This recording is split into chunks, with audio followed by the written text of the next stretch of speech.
In a Five Nights at Freddy's Scariest, Fast, and Frequently Slender Man world, true horror and creep fests are hard to come by. Find something that breaks the mold, and Hollywood ruins it. And outside of shallow, gross amounts, true scary rarely rocks the box office. But what if there was a book on shelves you could get today that captures the feeling of dread and terror that a 90-minute movie just doesn't? Suppose I told you there's a novel out there in publication right now that'll give you the heebie-jeebies like nothing else and challenge your perception of what a book is in the first place.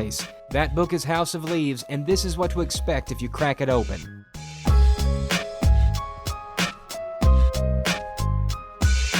So, ask yourself, when's the last time you read a book? No, I mean seriously, when's the last time, outside of standardized testing or social pressure, that you actually picked up a book that doesn't have a movie adaptation and just read it out of curiosity? For a lot of you, it's probably been a while. Now suppose I ask you why is that, and I suppose you answer with a little something about being busy with work or school or other stuff, but you and I both know you spend way too much time scrolling through your social media feed, and the fact that you're sitting here watching a YouTube video from some nobody on the internet proves it's not because you're too busy for books, it's because you're too bored by books. And you want to know why? Because compared to the other forms of escapism available this century, books are boring. I mean, how could you even argue? Externally speaking, books are bland. Black ink on white paper, 11 or 12 point serif font, no illustration, no pop, no buzz, no fanfare, just bleh. They're also binary. Unless you're flipping through Lone Wolf or something, the story reads the same way every time, and in a culture of branching path video games that play different every time you start them, that's a tough pill to swallow. Point is, books these days have a stigma. I hate reading. Stuff they make us read in school is dumb. I hate Atticus Finch. The Catcher in the Rye is so boring. Is there a Cliff's Notes guide for Macbeth? My report's due on Wednesday. Lucky for us, House of Leaves is a book that defies all that. First thing you're gonna notice is that the book looks like nothing you've probably ever seen before. For one thing, the front cover is half an inch shorter than the rest of the book. But open it up to the table of contents and you start to realize this thing isn't even structured like a novel. Is it? Best way to explain is to start from page 1. And by page 1, I mean page 11? Yeah, that works. House of Leaves begins with a rambling introduction by a guy named Johnny Truant. Johnny's an LA-based tattoo artist looking for a new pad, and one of his friends named and portrayed as Lude invites him over to his place, where they sneak into an adjacent apartment and find the dead body of a recently deceased neighbor inside. The neighbor was an old guy by the name of Zampano, and inside the apartment they find long claw marks on the floor next to the body. Pretty creepy, right? Yeah, that ain't the half of it. While checking out the apartment, they find a huge stack of handwritten papers filled with Zampano's scribblings. Our boy Johnny decides to keep the papers for himself. Turns out, in his old age, Zampano was writing an extensive academic study of a documentary film titled The Navidson Record. Why was the old man so obsessed with that particular flick? Nobody knows. But more importantly, Johnny fills us in on two more pressing bits of info. First, the film Zampano was doing a report on doesn't exist. He can't find any trace of it anywhere. And second, Zampano was blind. Even if it did exist, how could he even watch it? It's getting creepier. So Johnny's intro ends and Zampano's manuscript begins. Here's where things start to get real crazy. So The Navidson Record is a documentary following a Pulitzer Prize-winning photographer named Will who buys a house in Virginia with his wife Karen and his 2 kids. Will and Karen's marriage has been strained for some time, and so he plans to document the family's new life, hopefully capturing the rebirth of the love they at one time shared. And if I tell you anything else beyond that, it'll ruin the story.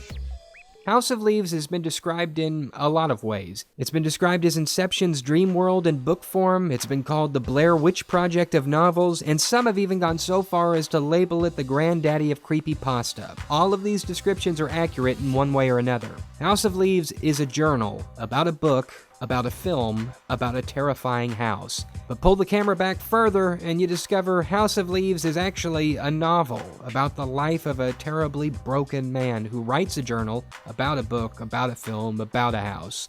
And trust me, understanding that can make all the difference in the world when analyzing the story's message.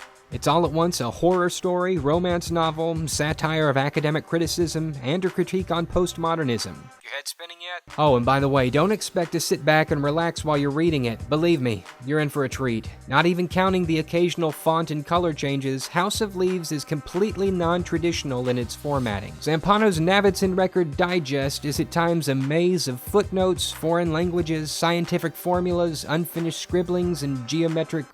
I don't even know what to call it. And although it'll scare off all but the strong hearts, there's definitely a method to the seeming madness. House of Leaves could only have been told in its chosen medium. Don't even try and look for an audio version. Don't do the Kindle e-reader thing, no. Go to a bookstore, go to Amazon, get the ink and paper version. Remastered full color 2nd edition should look like this. This isn't a tirade against ebooks or Audible, it's an acknowledgement that reading this particular story using the old school method adds to the atmosphere of the experience. Plus, I mean, seriously, you can't convey this with audio, and reading this from a PDF is like... If you're gonna read House of Leaves, go all in. Lock yourself in your bedroom, shut off the lights, light some candles, and take it a chapter each night. This book benefits from a slow burn. Read it all in a day or two, and it'll come too fast to perceive or appreciate. Seriously, take your time with this thing. Stay on each chapter for a while. Chew on it. Think about it. Let it sink in. When read properly, House of Leaves will at times disorient its readers, make them claustrophobic, and profoundly unsettle them. In short, everything a scary movie wants to do, but can't. So, you want to read a book that unnerves you and makes it hard to go to sleep? This is for you. Like haunted house stories? This is definitely for you. Oh, and at the very end, after you finish everything, there's an appendix that, when read and fully decoded, completely recontextualizes the narrator of the entire story. For some of you, the book will be too confusing, some will find it overbearing, some will find it a novelty, but for some of you, you'll finish the book, shelve it in the back of your brain, go about your life from day to day just as you had before, and then one day, maybe years and years later, suddenly it'll hit you. The real horror, the real meaning, everything. And you may never look at books the same way again. Have fun with that. Hey, thanks for watching. If you want to see other videos like this, check out the ones on your screen. If you got a suggestion for a new video in the future, let it be known in the comments. And if you like this one, make with the clicky click and subscribe for more. Or don't. I don't really care.